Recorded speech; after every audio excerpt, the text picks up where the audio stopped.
শরীয়ত বিরোধী কোনো কাজ যদি কেউ করে মিলাদ মাহফিলের মধ্যে, সেটা আর কেউ বাধা দিতে হবে না, আমরাই বাধা দিব।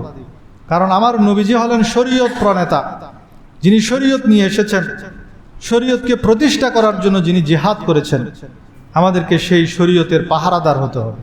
তবে আফসোসের বিষয়, এই মিলাদুন্নবীর মাস যখন আসে তখন একটা শব্দ বেশি শোনা যায়, সেটা হলো বিদআত। বিদআত কি জিনিস সেটা আমাদের জানতে হবে। ঢালাওভাবে সব বিদআত খারাপ না, কিছু কিছু বিদআত খারাপ আছে, সেটাকে বলা হয় বিদআতে সাইয়্যিআ, খারাপ বেদাত, যেটার বিরুদ্ধে আমার নবীজি বলেছেন।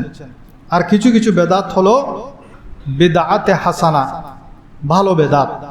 যেমন বিদআতে হাসানার ব্যাপারে মুসলিম শরীফের এই প্রসিদ্ধ হাদিসটি আপনারা সবাই জানেন। আমার নবীজি বলেন, মান সান্না ফিল ইসলাম সুন্নাতান হাসানাতান ফালাহু আজরুহা ওয়া আজরু মান আমিলা বিহা মিন বাদিহি। যে ব্যক্তি ইসলামের মধ্যে কোনো ভালো রীতিনীতি, সুন্নতে হাসানা, ভালো রীতিনীতি চালু করবে, সে তার নিজের সওয়াব পাবে, এবং তারপরে যারা এই ভালো কাজটি করবে তাদের সেই ভালো কাজের সওয়াবও ওই যে ব্যক্তি সর্বপ্রথম করেছে সেই ওই ভালো কাজের সওয়াবের এক অংশ পাবে। সবাই বলুন সুবহানাল্লাহ। তো এখন কেউ যদি মিলাদুন্নবী করে, সেখানে কি কি কাজ হচ্ছে? কোরআন তেলাওয়াত হয়, ছোট ছোট বাচ্চারা অনেক জায়গায় কোরআন তেলাওয়াতের প্রতিযোগিতা হয়, আমার নবীর জীবনীর রচনা প্রতিযোগিতা হয়, নবীর জীবনী থেকে নিয়ে বিভিন্ন কুইজ, আমাদের মসজিদেও হয় কুইজ প্রতিযোগিতা হয়, সেগুলা নিয়ে চর্চা করে আমার নবীর জীবনী নিয়ে, প্রিয় নবীজির জীবনী আলোচনা হয়। দরুদ শরীফ, সবচেয়ে বড় কথা হলো এই সমস্ত মাহফিলের মধ্যে বেশি বেশি দরুদ শরীফ পড়া হয়। একবার দরুদ শরীফ পড়লে তো 10টি রহমত, 10টি গুনাহ মাফ হয়ে যায় এবং 10টা দরজা বুলন্দ হয়ে যায়। এবং কিছু ফেরেশতার ডিউটি হলো, তাদের কাজ হলো কোথায় দরুদ শরীফের মাহফিল হচ্ছে, কারা দরুদ শরীফ পড়ছেন তাদেরকে খুঁজে বের করা, বের করে তারা সেই দরুদ শরীফ যেই ব্যক্তি তেলাওয়াত করেছে তার নাম এবং তার পিতার নাম সহ লিপিবদ্ধ করে আমার নবীর সামনে নিয়ে সেটাকে হাজির করা। আপনি যে দরুদ শরীফ পড়ছেন মাহফিলে বসে, ওই দরুদ শরীফ পড়ার পর আপনাকেও আমার নবীজি চিনবেন, আপনার বাবাকেও চিনবেন, কারণ আপনার বাবার নাম সহ অমুকের সন্তান অমুক আপনার উপর এতবার দরুদ শরীফ পড়েছেন, এবং আমার নবীজি সেই দরুদের, সেই সালামের জবাব রওজা থেকে দেন। সবাই বলেন সুবহানাল্লাহ। তো প্রতিটি কাজই হলো শরীয়ত সম্মত, সেজন্য এটার বিরোধিতা করা মানে বোকামি করা। এর চেয়ে বড় বোকামি আমার মনে হয় দুনিয়ার জমিনে আর নাই। সাহাবায়ে কেরামের যুগের মধ্যেও এই ধরনের সুন্নতে হাসানা প্রচলিত হয়েছে, যেটাকে বেদাত বলার কোনো সুযোগ নেই। যেমন হযরত আবু বকর সিদ্দিক রাদিয়াল্লাহু তাআলা আনহু পবিত্র কোরআন সংকলন করেছেন। আগে ছড়িয়ে ছিটিয়ে ছিল, সেটাকে সংকলন করেছেন আবু বকর সিদ্দিক, সর্বপ্রথম উদ্যোগ নিয়েছেন পবিত্র কোরআনকে কিতাব আকারে, এবং সেটা স্বয়ং সম্পূর্ণ হয়েছে ওসমান রাদিয়াল্লাহু তাআলা আনহুর জামানায় গিয়ে। শুরু করেছিলেন আবু বকর সিদ্দিক রাদিয়াল্লাহু তাআলা আনহু, এবং ওমর রাদিয়াল্লাহু কসম করে বললেন যে ওয়াল্লাহু হুয়া খাইর, এটা আল্লাহর কসম করে বলছেন এটা হলো কল্যাণের কাজ। অথচ এটা আমার নবী করেন নাই, আমার নবীর জীবদ্দশায় কোরআনকে একত্রিত করেন নাই। সেজন্য ঢালাওভাবে শুধু আমার নবীর যুগে ছিল না এটা বেদাত, সেটা বলা যাবে না। আমার নবীর যুগে জামাতের সাথে তারাবির নামাজ পুরো মাস ব্যাপী, জামাতের সাথে 20 রাকাত তারাবির নামাজ ছিল না, মাত্র 3 দিন আমার নবী শুরু করেছেন।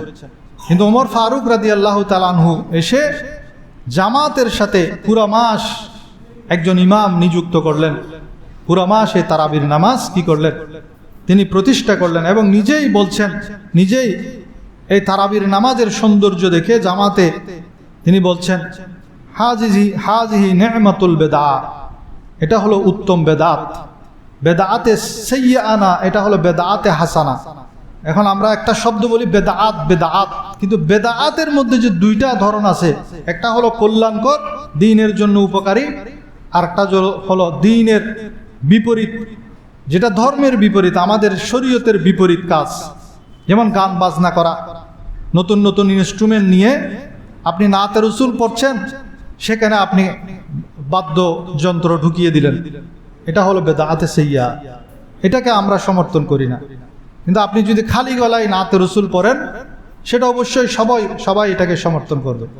আপনি সেখানে ডোল তবলা হারমোনিয়াম যদি ঢুকিয়ে দেন, সেটা হয়ে যাবে তখন বেদাআতে সাইয়্যা। তেমনিভাবে এই জুমার মধ্যে যে আজান দুইটা হয়, এই দুইটা আজান, তখন ছিল শুধু একটা আজান, কিন্তু এই যে দুইটা আজান, দ্বিতীয় আজান যেটা, সেটা চালু করেছেন হযরত ওসমান রাদিয়াল্লাহু তাআলা। আমার নবীর যুগেও ছিল না, আবু বকর সিদ্দিকের যুগেও ছিল না, ওমর ফারুকের যুগেও ছিল না। হযরত ওসমান যিন্নুরাইন রাদিয়াল্লাহু তাআলা আনহু এসে এই দ্বিতীয় আজান চালু করেছেন। সবাই বলেন সুবহানাল্লাহ। তো যদি নবীজির জামানায় হুবহু কোনো কাজ সেই রূপ না থাকলেই এটা যদি গোমরাহি হতো, তাহলে সাহাবায়ে কেরাম কি করতেন না।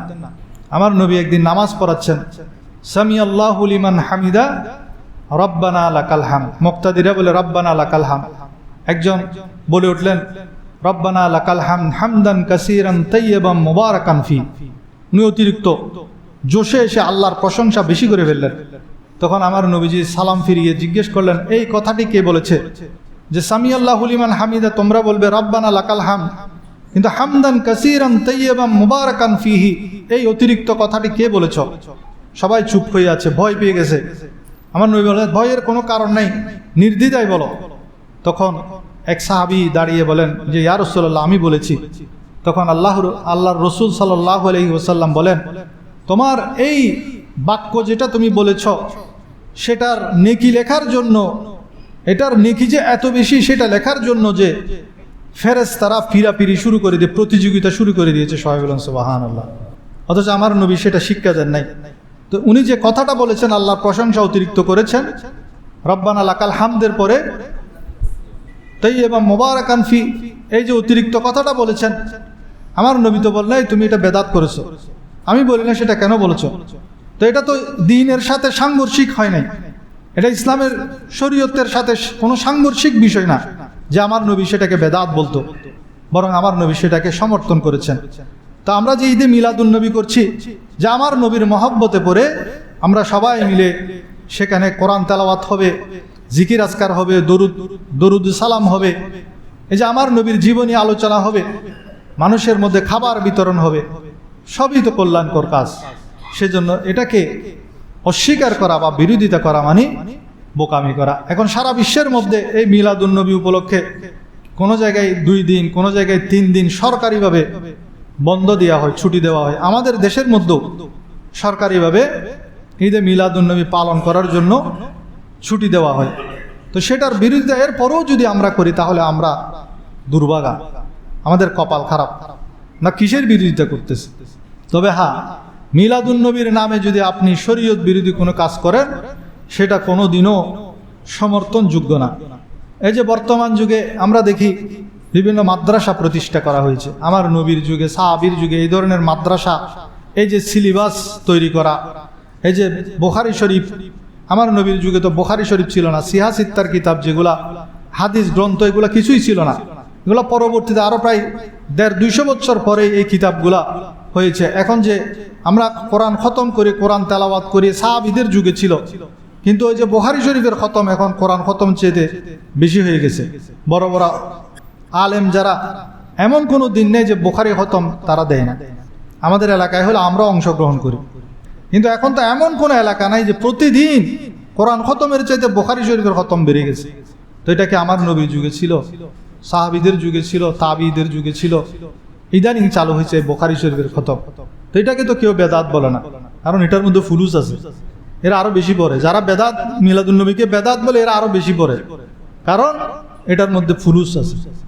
প্যাকেট ভরে ভরে একবারে 2000-3000 টাকা দেয়, সত্যি কথা কেউ বলবে না।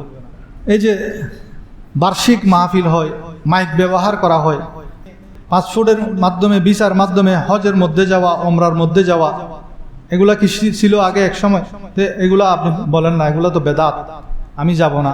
এই ভিসা, পাসপোর্ট, বিমানে চড়ে আমি কোথায় যাব না, আমি পায়ে হেঁটে যাব, আমি গাদার ফিটে চড়ে হজে যাব, তখন সেটা বলবে না।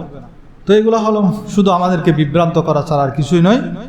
তো আমাদের উচিত আল্লাহর প্যারা হাবিব সাল্লাল্লাহু আলাইহি ওয়াসাল্লামের প্রতি অকৃত্রিম ভালোবাসা প্রচার করা। নবীজি আমাদের প্রতি অনেক বড় নিয়ামত, সেই নিয়ামতের শুকরিয়া আদায় করার জন্য হলেও বছরে জাঁকজমকপূর্ণভাবে সবাই মিলে ঈদে মিলাদুন্নবী সাল্লাল্লাহু আলাইহি ওয়াসাল্লাম উদযাপন করা আল্লাহ রাব্বুল আলামিন আমাদেরকে তৌফিক দান করুন। হাদিস শরীফের মধ্যে আছে, আমার নবী নিজেই ওনার জন্মদিনের দিনটাকে পালন করতেন। আমরা তো এই বছরে একবার পালন করছি, আমার নবী প্রতি সপ্তাহে সোমবার দিন আসলে রোজা রাখতেন। আমার নবীকে যখন জিজ্ঞেস করা হলো যে আপনি সোমবারে কেন রোজা রাখেন, তখন আল্লাহর প্যারা হাবিব বলেন, যাকা ইয়াউমুন উলিদতু ফি ওয়া ইয়াউমুন ইউবআসু আও উনজিলা আলাইয়া ফিহি। এই দিনে আমি জন্মগ্রহণ করেছি এবং এই দিনেই আমি প্রেরিত হয়েছি এবং এই দিনেই আমার উপর ওহী নাজিল হয়েছে। সবাই বলেন সুবহানাল্লাহ।